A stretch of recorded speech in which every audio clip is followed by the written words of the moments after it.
السلام عليكم البنات، كي دايرين؟ لاباس عليكم؟ نتمنى تكونوا بخير وعلى خير وفي احسن الاحوال. هاني جيت وجبت لكم الجديد القديم، يعني كتقولوا كيفاش الجديد القديم؟ تبعوا الوصفه حتى الاخير وغادي تعرفوا شنو غادي نحضر معكم. هاد الوصفه كانوا يحضروها جداتنا، امهات جداتنا يعني قديمه قديمه جدا. هنا عندي كيلو نتاع الفورس اللي هي الفرينه نوعيه جيده. كندير معلقه نتاع السكر كبيره، وواحد المعلقه صغيره تاع الملحه، زوج ساشي تاع الزا يعني لافاني، وزوج ساشيات تاع لا لوفور شيميك اللي هي الخماره الحمراء، معروفه بالخماره الحمراء.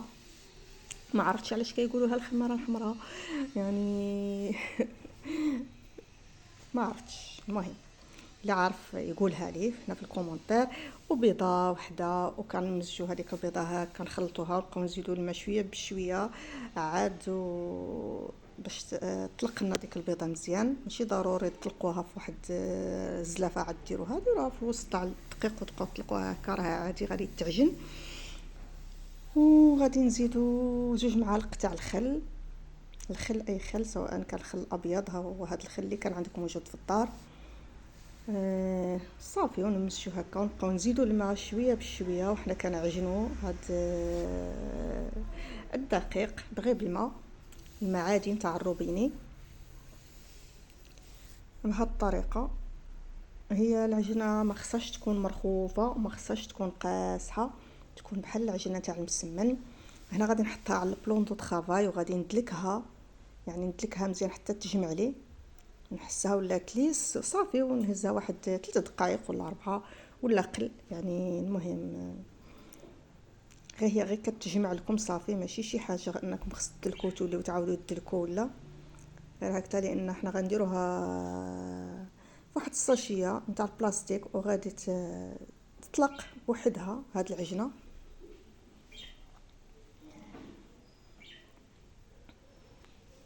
وهاد اللي هي حلوه هذه اللي قلت لكم جديده قديمه بزوج. هنا ملي غادي ندلكها غادي نجمعها. اللي اول مره يشوف القناه تاعي ما تنساوش تشتركوا وتفعلوا الجرس باش يوصلكم كل جديد. المشتركين تاعي كنشكركم بزاف على التفاعل نتاعكم، وسمحوا لي لان ظروف عندي خاصه وضغوط نتاع الخدمه، يعني ما قدرتش نحط لي فيديو اخرهم عندي، خصني غير نهضر فيهم وهكا، ما عنديش الوقت. هنا درتها في واحد الساشيه هاد العجينه وغادي نخليها ترتاح. شحال بغيت تخليها ترتاح نص ساعه، 5 دقائق، 10 دقائق، المهم هي في الساعه غادي ترتاح لان راه في الساشي نتاع البلاستيك.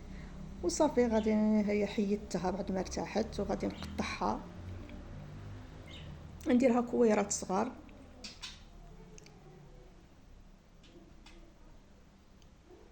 تنكمل الكونتيتي كامل، لان انا درت هنا كيلو تاع الفرينه، خرجت لي ما شاء الله واحد الكونتيتي كبيره، يعني كما يقولوا تاكلي وتوكلي يعني مزيانه. وين درت لكم هنا زوج طرق، يعني الطريقه القديمه والطريقه الجديده، واخا يعني درنا فيها تجديد ولكن هي راها اصليه قديمه بزاف عندنا هنا. ما عرفتش واش كيديروها كاع في المغرب ولا غير في المنطقه الشرقيه، والله ما عرفت. المهم حتى هذا السؤال بغيتكم تجاوبوني عليه في لي كومونتير. هنا راني كان درت واحد الصينيه درت فيها شويه الزيت وكنحط فيها هاد ليبو، بغيتو ديروها صغيره ولا كبيره كما بغيتو. هاد الحلوه ديروها. وهنا بعد ما كما غادي نخليهم يرتاحوا واحد شويه عاد نبدا نقرص.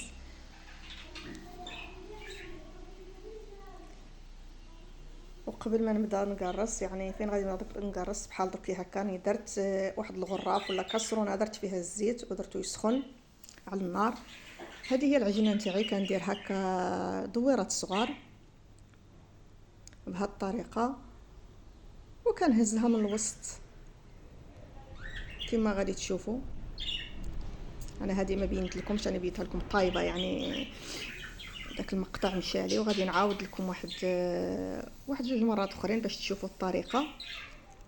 انا درت ما عنديش الغراف انا، ولا داك كيقولوا كانوا كيديروها امهاتنا في داك القوطين تاع كيكوز، تاع الحليب تاع كيكوز. ها هي كتشدو هكا العجنه وكدير بقى تبقى ديرو هكا شويه باش ما تطلقوهاش مره واحده، ومن بعد تبقاو داك الوسط تسكوه بالمعلقه ولا فرشيطه هكذا بهذه الطريقه. وكتجي هكا هذه حلوه الغراف، كتجي رائعه ومقرمشه وتجي زوينه بزاف بزاف. واخا حنا كنقليوها في الزيت راها ما كتجيش مزيته، كتجي داك الزيت كتقطر كامل، كتجي ناشفه. وهذه هي الطريقه الثانيه المبتكره، انكم كتقطعوها هكا ديروا دائره ديك العجينه وترفدوا وحده وتخليو وحده حتى هذه كتجي زوينه لا في المنظر ولا يعني في المنظر. او اللي كاين اللي كيقول لها حلوه القرنيعه، كل واحد كي كيقول لها. صافي وتحطيها هكا في وسط الزيت وتحاولي تحركيها هكا. وها هي هنا بعد ما طابت. وكاين اللي درتها بالعسل، كاين اللي درت لها لينا قديما كانوا يديروها بالسكر كلاصي. هذه حديثا كنديروها بالعسل، وكاين اللي كيديرها بالسكر كلاصي. ونتمنى الوصفه تعجبكم، تجربوها حتى نتوما وشوفوا الفيديو للاخر، وراها وصفه رائعه وزوينه بزاف بزاف. وشكرا لكم على المتابعه، وما تنسوش تخليوا لي كومونتارات يكونوا زوينين بحالكم، وتبارطاجيوهم على الاهل والاصدقاء. هنا باش ما بغيتو تزوقوها الفوق قوقا واللوز جنجلان اللي بغيتو ديروا، وبغيتو ديروها بالسكر كلاصي ديروها غير بالسكر كلاصي. والسلام عليكم ورحمه الله تعالى وبركاته، الى فيديو لاحق ان شاء الله. وشكرا لكم بزاف.